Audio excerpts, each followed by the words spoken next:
পৃথিবীতে একমাত্র শহর ঢাকার শহরকে বলা হয় মসজিদের শহর। সেই মসজিদের নগরের কপালে কপালে, মসজিদের নগরের মোড়ে মোড়ে মূর্তি বসিয়ে এটাকে মূর্তির শহরে পরিণত করবার চেষ্টা করলেন। আর ঢাকার প্রান্তে ধোলাইখালে, সেখান থেকে যেখান থেকে বাংলাদেশের সর্ববৃহৎ মেগা দুর্নীতির মেগা প্রজেক্ট পদ্মা সেতুর প্রজেক্ট শুরু হয়, ওর মাথার উপর বিশাল এক দেবতার মূর্তি বসানোর আয়োজন করলেন।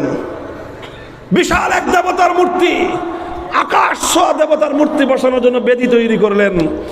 সেই বেদি তৈরির ভাবসাব দেখে ঢাকার তৌহিদি জনতা প্রতিবাদ করলো। স্থানীয় জনতাকে যে কোনোভাবে ভয় ভীতি দেখিয়ে এলাকা থেকে বিতাড়িত করলো। আমরা জাতীয় পর্যায়ে কথা বললাম। আমরা যখনই এই মূর্তির বিরুদ্ধে কথা বলা শুরু করলাম, ক্ষিপ্ত হলেন মূর্তি পূজারীরা, ক্ষিপ্ত হলেন মূর্তির ধ্বজাধারীরা। তারা আমাদের বিরুদ্ধে নানাভাবে ষড়যন্ত্র জাল বুনতে আরম্ভ করলেন।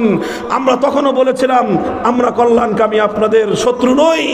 আমরা চাই না একজন মরহুম মৃত মানুষের মূর্তি বানায় যে নিজেকে মুসলিম বলে পরিচয় দিত, আপনি তার সন্তান হয়ে তার মূর্তি বানায় কবরে তাকে আযাব এবং লাঞ্ছনার সম্মুখীন করতে পারেন না, মানুষের সামনে তাকে অপমান করতে পারেন না।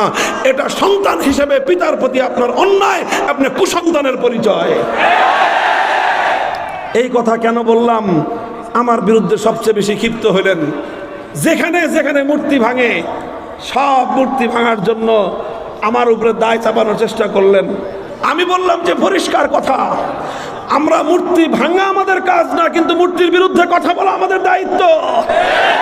আমাদের হাতে যদি ক্ষমতা আসে, আল্লাহ পাক যদি আমাদেরকে রাষ্ট্র ক্ষমতা প্রদান করেন, রাষ্ট্র ক্ষমতা প্রদান করার প্রথম মুহূর্তে জাতীয় স্থাপনায় যত মূর্তি থাকবে, চাই সেটা শেখ মুজিবুর রহমান সাহেবের মূর্তি হোক, জিয়াউর রহমান সাহেবের মূর্তি হোক, আমার বাবারও যদি মূর্তি থাকে, সে মূর্তি আমরা প্রথম মুহূর্তেই ভেঙে গুড়িয়ে দেব।